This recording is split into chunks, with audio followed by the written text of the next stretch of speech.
Olá pessoal, tudo bom com vocês? Eu sou o professor Luciano Júnior, professor de História e de Introdução à Legislação Trabalhista, ILT. Nós vamos para mais uma aula para as turmas maravilhosas dos nonos anos, aqui pelo projeto do Educa Recife.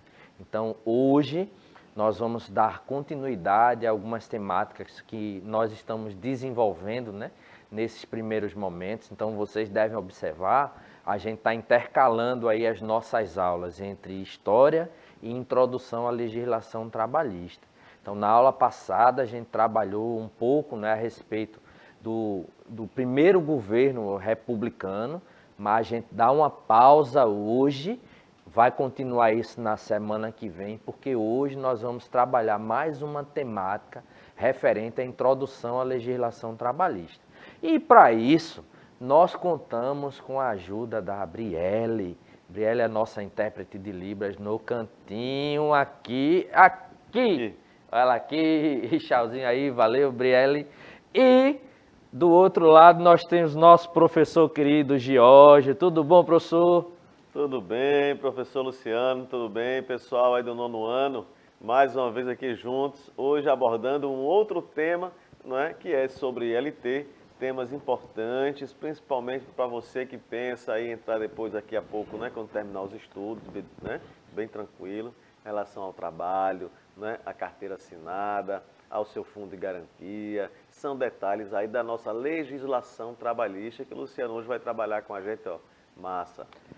E aproveitando também, se você ainda não fez o download do aplicativo do Educa Recife, aí eu vou fazer feito diz nosso professor, rostinho lindo, professor de Geografia, professor Gil. Não se abestalhe, você está se abestalhando aí, então corre, faz o download do aplicativo, nosso colega Billy Boy aí da produção já jogou aqui no cantinho, os QR Codes, então aponta o celular para o QR Code, faz o download do aplicativo para o seu celular, seja Android ou iOS, e você, pelo aplicativo do Educa Recife, você tem acesso às nossas aulas ao vivo e o melhor, com a internet aí, 0800 para você.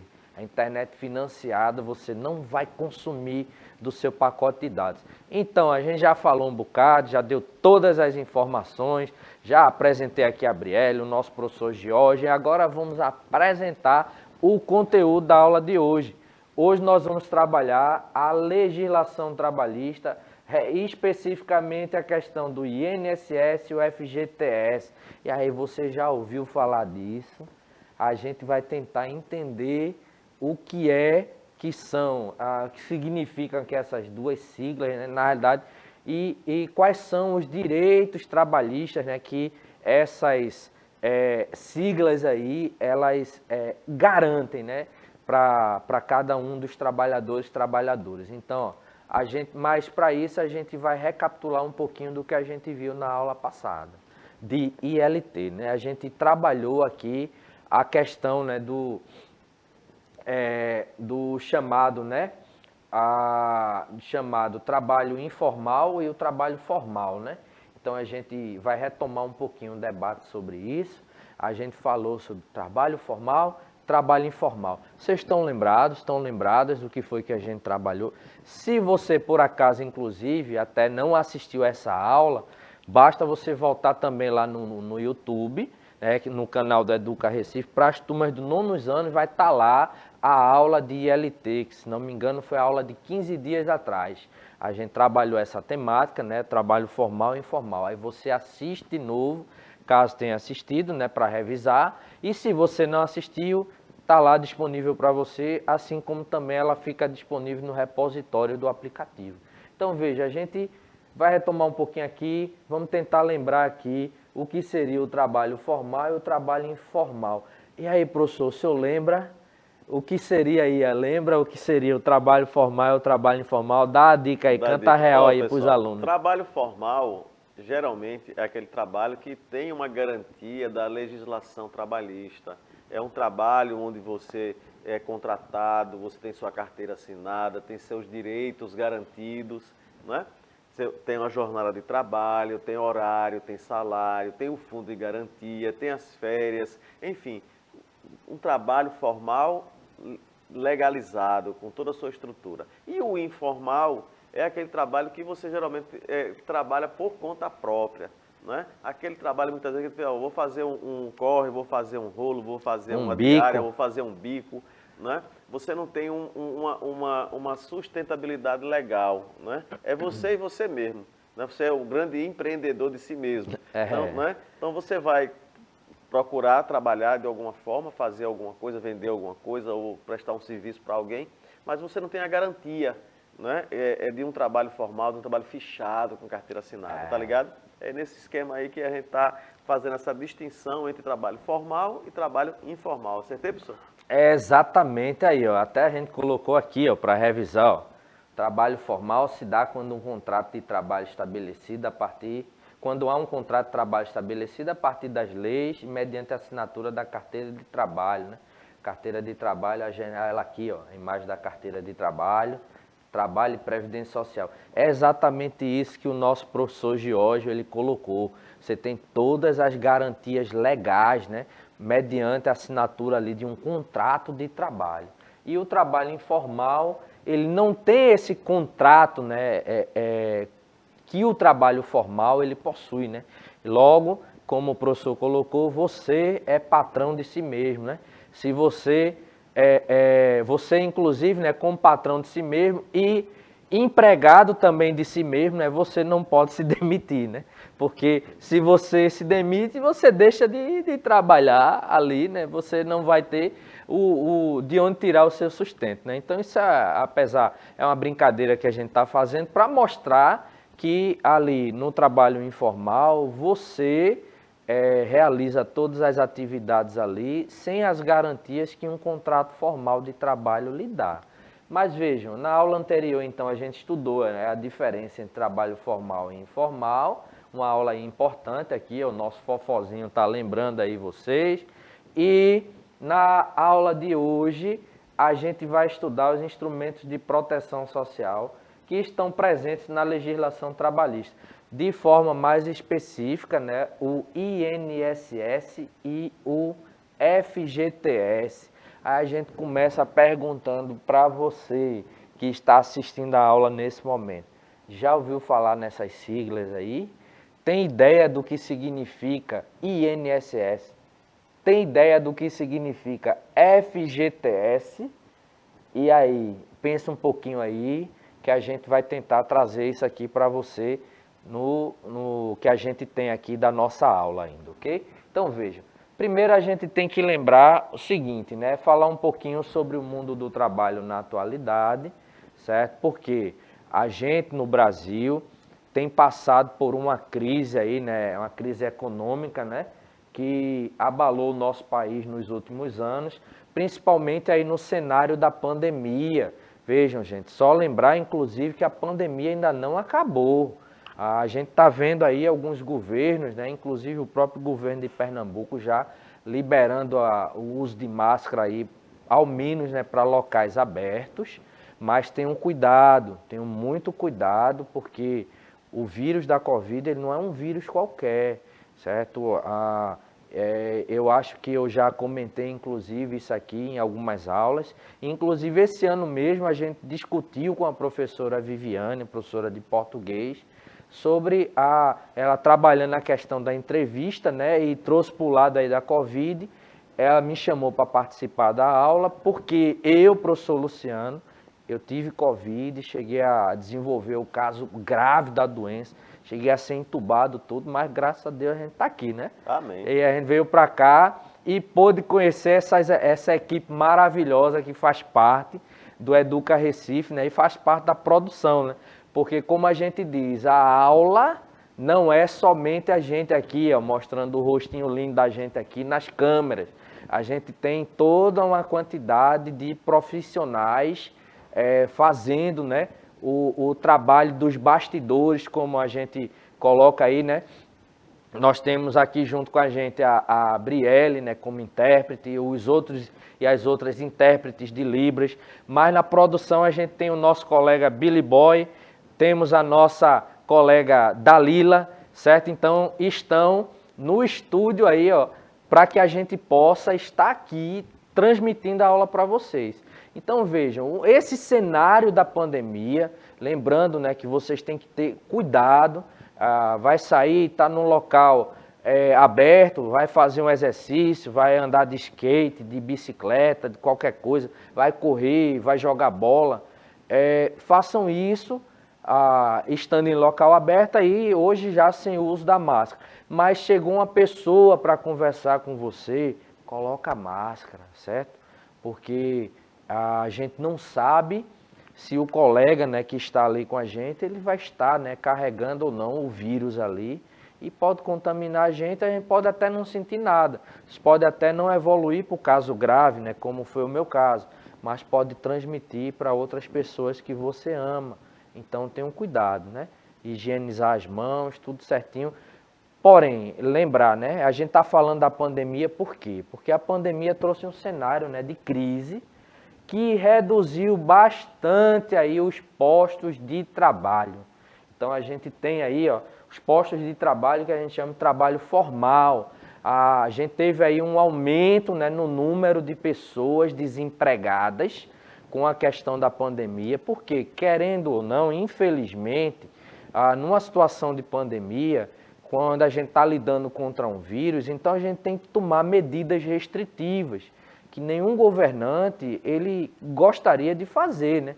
Nenhum governante ele vai gostar de trancar a população em casa, né? Sabendo que pessoas ali podem perder o emprego, que aquilo ali vai gerar um desconforto muito grande para ele, mas entre o desconforto, né, e a questão de ser responsabilizado pela quantidade de pessoas infectadas e que podem vir a morrer, os governantes têm que tomar essas medidas.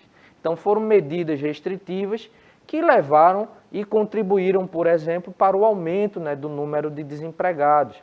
A gente teve empresas que fecharam, infelizmente, a gente teve pessoas que tiveram os seus contratos de trabalho encerrados e ficaram, né, ali na estatística dos desempregados, das desempregadas. Então, esse cenário, ele contribuiu, né, para que os postos de trabalhos formais, eles fossem diminuídos, né?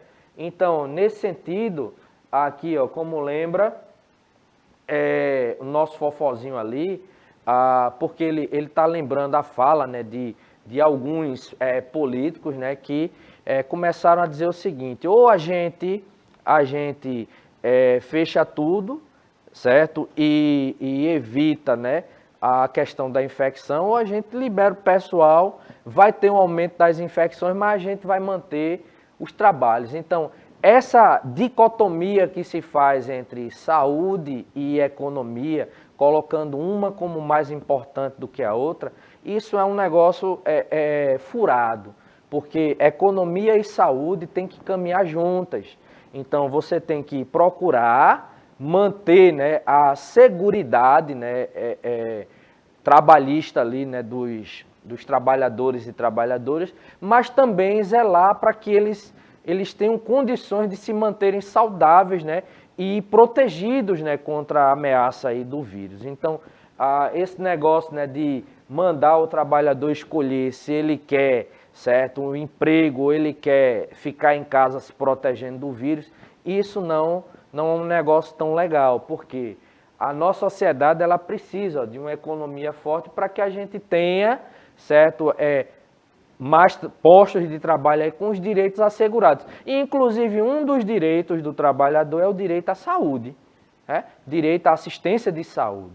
Então, a gente tem que lembrar desse contexto para a gente poder introduzir aqui, ó, a questão da seguridade social. Lembra que eu acabei de falar, o trabalhador ele tem direito também à saúde. E hoje não é só a questão da saúde física. O trabalhador ele tem que ser protegido, né? E tem que ter a sua saúde física, a sua saúde emocional também, né? A sua saúde mental garantidos ali, né? Porque a nossa Constituição, inclusive, ela garante, né, que o trabalhador, todo brasileiro, antes mesmo de ser trabalhador, ele tem direito, né, à saúde, à educação, segurança pública, moradia, então, e condições dignas, né, de existência. Né? Então, esse negócio, né, se você não quer ficar desempregado, então vá trabalhar, certo? E se vire aí para se preocupar com o vírus, né? Ou esse negócio de, você quer se proteger do vírus, então quando perder o seu emprego, não reclame. Esse negócio não está um negócio muito certo não, né, professor? Não, lembrar sempre que a pandemia, ela veio para todo mundo, não é? Não escolheu, não é, bonito, feio, branco, negro, índio, rico ou pobre. Todo mundo que estava susceptível ao vírus pegou o vírus, não é? Agora, é preciso que a gente entenda que para que a gente trabalhe, para que a gente desenvolva um bom trabalho, e aí é bom até para o pessoal que defende muito essa questão, né, da indústria, do comércio, do capitalismo, lembrar que o capitalismo, quem produz é o trabalhador. Exatamente. Não é? O trabalho, a produção é o trabalhador. Então, se o trabalhador ele não estiver bem, não estiver com saúde, ele não vai produzir bem. Então, se você pensa no lucro, imagine um trabalhador doente, o prejuízo que ele pode lhe causar, porque ele está doente, está passando mal. Exato. Né? Não está bem de cabeça. Eu me lembro, viu, professor, uma história de uma empresa aqui, japonesa aqui no Brasil. Né? Veio uma presidente, uma mulher, e aí essa mulher conseguiu colocar a empresa japonesa no Brasil, produzir mais, com melhor qualidade do que a própria empresa no Japão. Aí os caras disseram, como é que pode isso? Aí vieram para cá, meio mundo de acionistas, de empresários japoneses, para saber como uma empresa no Brasil, no Nordeste aqui, né, aqui em Pernambuco, uma empresa japonesa, uma mulher presidente, venceu, né, do ponto de vista de produção, uma empresa lá no Japão. A mulher chegou e disse, vamos primeiro providenciar transporte para o pessoal vir trabalhar. Então, em vez de você sair de casa às 4h30 da manhã, 5 horas, para pegar 2, 3 ônibus, a empresa colocou ônibus passando para pegar o pessoal para trabalhar. O pessoal chegava do trabalho, tinha café da manhã. Antes de trabalhar, café da manhã. Creche para os filhos. Então, a mulher que trabalhava, que tinha filhos, não tinha como deixar, vinha e o filho ficava muitas vezes na creche, próximo à empresa, o dia inteiro. Então, a mulher trabalhava, sabia que a criança estava muito bem guardada, estava aprendendo, estava estudando. Quando ela largava, pegava o menino e ia para casa. Para casa. Vale refeição, ticket de refeição, não sei o que. Então, veja, o pessoal ia trabalhar com gosto, com vontade de trabalhar. Né? Por quê? Porque estava o quê? Tinha seus direitos garantidos, muito bem tratados, ganhando bem. E aí, pô, pessoal, é mesmo que melzinho na chupeta, mamão com mel. Essa empresa aí foi muito boa, né? Mas é a visão, lógica, né? a lógica, a visão de quem quer produzir bem, mas respeitando bem os seus trabalhadores, porque sabe que é o trabalhador lá na ponta, operando a máquina, né, que vai produzir o seu produto. E se a gente faz aí, um contraponto, por exemplo, né, a gente observa, né, que do mesmo jeito, né, que existem, né, essas pessoas que relativizam, né, a importância de um e de outro, dicotomiza aí, como se a saúde do trabalhador ela valesse menos, né, do que a garantia do emprego do trabalhador. Né? São coisas que tem que caminhar juntas. Né? A mesma coisa a gente observa, né?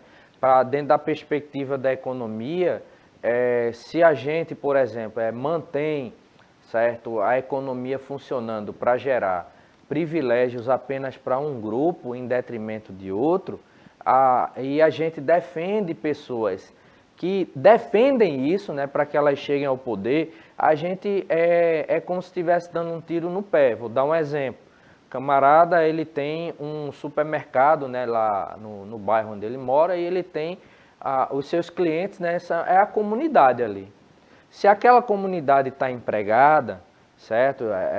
Se existe um governante que está preocupado com aquela comunidade, né, de oferecer emprego para ela, certo? Aquela comunidade vai consumir mais no mercadinho daquele empresário.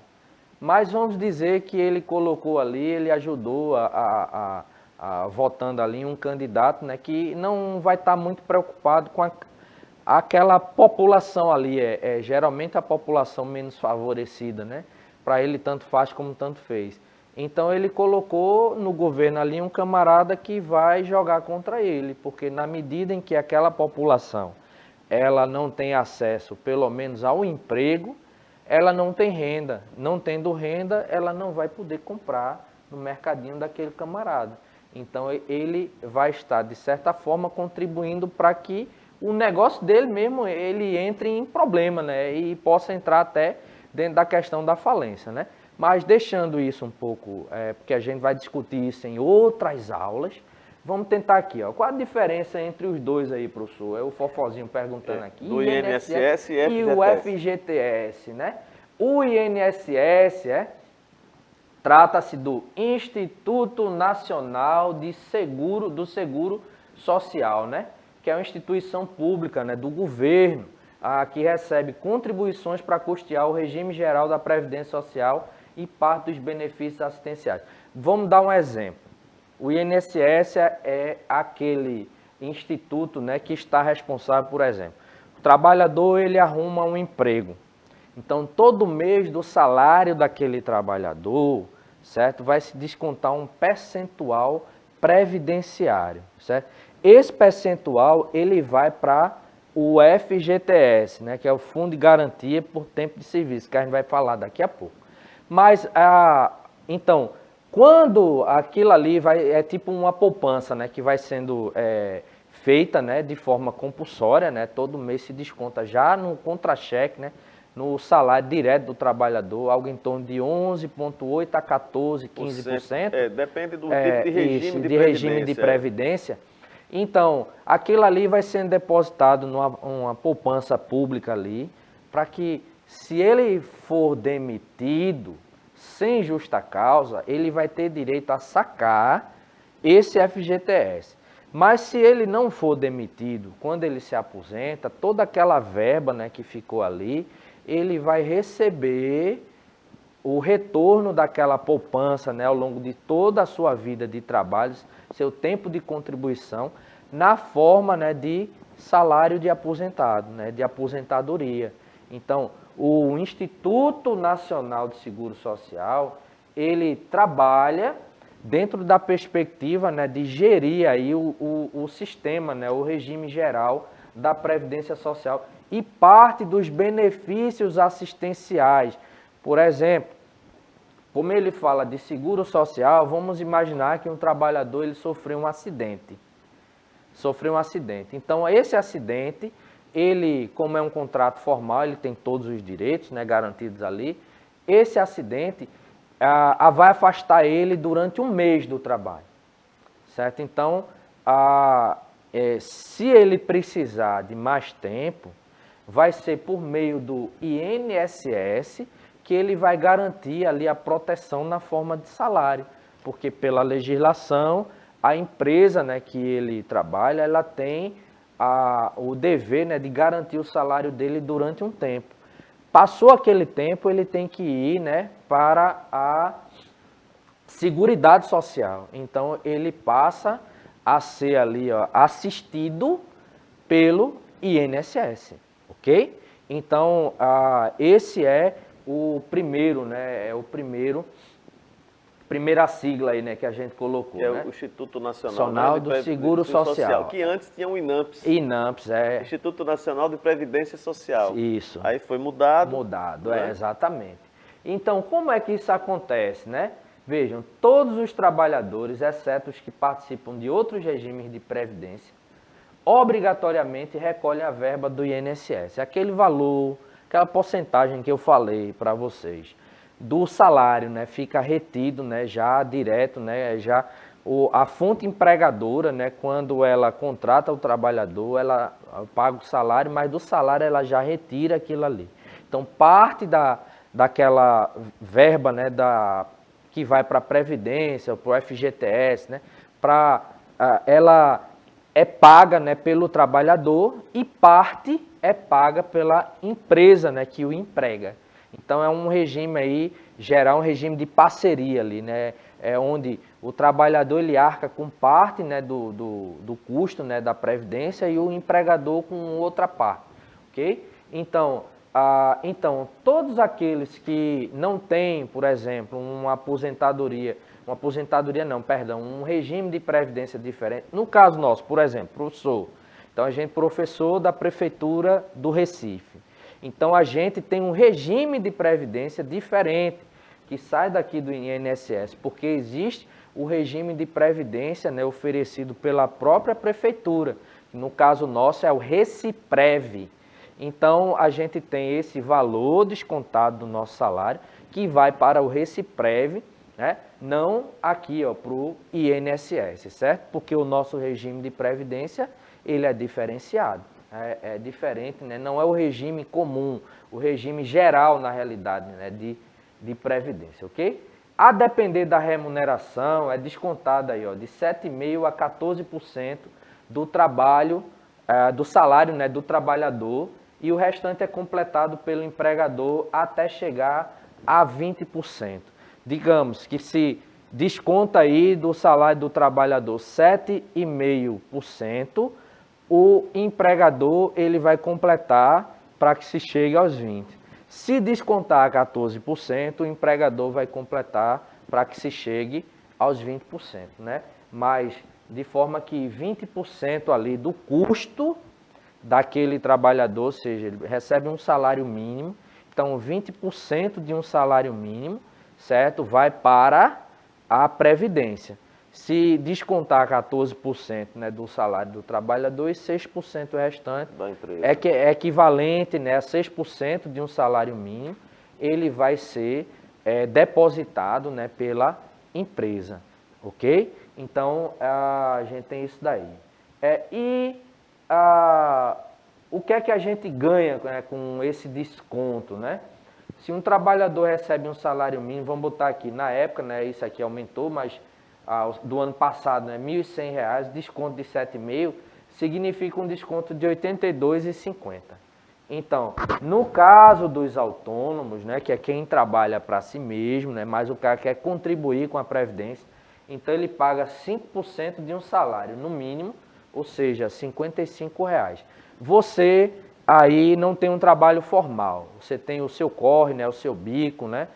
Como diz meu avô dizia, a minha oia, certo? Então, do que você recebe, você paga 5% ou um mínimo de R$ 55, para que depois de um tempo de contribuição, você tenha direito a uma aposentadoria ali pelo INSS, ok? Então, veja, a gente tem isso aqui. Aí, vejam, o que é que a gente ganha com esse desconto? Esse percentual de 20%, né, juntando trabalhador e empregador, ele vai custear o quê? Sua aposentadoria, né? Aqui, a pensão por morte, vamos dizer que você tem ali um casal, aí só trabalha o pai. O pai morre, então a mãe, para poder continuar sustentando os filhos, ela tem direito a uma pensão por morte, né, do seu cônjuge. O salário família, a gente tem o salário maternidade, no caso das mulheres, né, ela depois que dá à luz a criança, ela vai precisar de um tempo em casa, né, o tempo de resguardo, né, hoje, se não me falha a memória, são 6 meses. Baixou para 4. Baixou para 4, eita, aí dificultou um pouquinho mais. Então, durante esses 4 meses, ela fica ali no benefício do salário maternidade pelo INSS. Teve a reforma da Previdência? Isso, com a reforma, né, se diminuiu isso daí. A reforma prejudicou um pouquinho aí. Auxílio doença, auxílio acidente e auxílio reclusão, certo? Veja, a gente está colocando aqui, a gente vai retomar isso, trabalhando cada um desses direitos aqui, né, porque o nosso tempo ele já está até se esgotando. E, por fim, o FGTS, né, que é o Fundo de Garantia por Tempo de Serviço. Foi criado com o objetivo de proteger os trabalhadores demitidos sem justa causa. A gente falou disso na aula passada de LT e vamos retomar. É aquilo que eu já disse hoje. Então, você recolhe aquele percentual. Então, digamos que o trabalhador eu recolho todo mês. Eu sou demitido sem justa causa, ou seja, sem uma razão que justifique o empregador me colocar ali no olho da rua, né? Me demitir. Então, esse valor que foi recolhido, eu posso sacar, certo? Inclusive com uma multa em cima, né, de 40%, que a proposta, inclusive, também para reduzir, baixou para 20%, se não me engano, 20, né? Então, o que é que a gente tem? Nesse processo, né, eu vou sacar tudo isso, que é tipo uma indenização pelo tempo que eu estive ali trabalhando e fui colocado, né, no olho da rua lá, fui demitido sem nenhuma razão. Então, nesse sentido, né, o FGTS ele funciona assim, né? Nós vamos retomar essa temática a partir das próximas aulas, porque o nosso tempo está esgotando, né? E, na verdade, já se esgotou. No mais, gente, acessem as aulas aí, quiser revisar, acessem pelo YouTube, pelo repositório. Agradecer a Brielle, agradecer ao professor Giorgio. Professor, isso aí. Tamo junto, gente, e tchau, tchau. Até a nossa próxima aula.